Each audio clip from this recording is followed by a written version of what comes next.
Let us bring in the very man that John Craig was talking about there, former Conservative leader, Sir Iain Duncan Smith. And you're live, Sir Iain, outside the Foreign Office.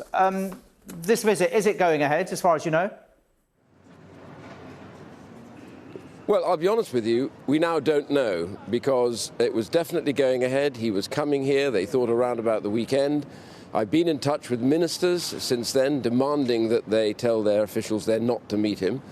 I haven't had anything back from them in that regard, but I do say that one of them even sent me a text to say, we don't know whether he's actually coming.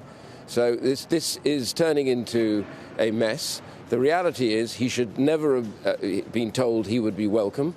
He's coming off his own bat. This looks to me a little bit like sophistry, perhaps organised by the embassy out in China, so that he comes without officially being invited. But then, oh, because he's here, we ought to see him and tell him that we don't approve of him. That would be a coup for the Chinese government right now. This man was sanctioned by the US government, as was Chen Quanguo, who was the architect of the oppression of the Uyghur and the genocide. They're both sanctioned by the US. We haven't sanctioned either of them. Had we sanctioned them, they wouldn't be allowed here. So this man, now the new governor, who was Chen Quanguo's deputy, is coming off his own bat to the UK. I hear that other governments in Europe are now having cold feet about this, because the Interparliamentary Alliance on China is campaigning in all these countries to say don't let him in. And I think there may be, therefore, I hope, a U-turn from the government, but we've not heard anything of it yet. If they allow their officials to see him, that is an official visit. It's no good saying he just happened to be here so we saw him. That would be an official visit of a man responsible for a genocide. Over 1 million people now in labour camps, women being forcibly sterilised, children in re-education camps. This alone is an utter disaster, and we should have no truck with it. We don't need to have a word with him to tell him that. If we sanction him and the architect, it sends a bigger, more powerful global message than having a quiet cup of tea and lecturing him, oh dear, you shouldn't do this. That is pretty pathetic. Robust pragmatism is how the government describes it, getting somebody over here to tell them what they've done and what they're accused of. Do we honestly think that a man that's coming here off his own bat, the Foreign Office actually says they didn't invite him, so they're now using denial.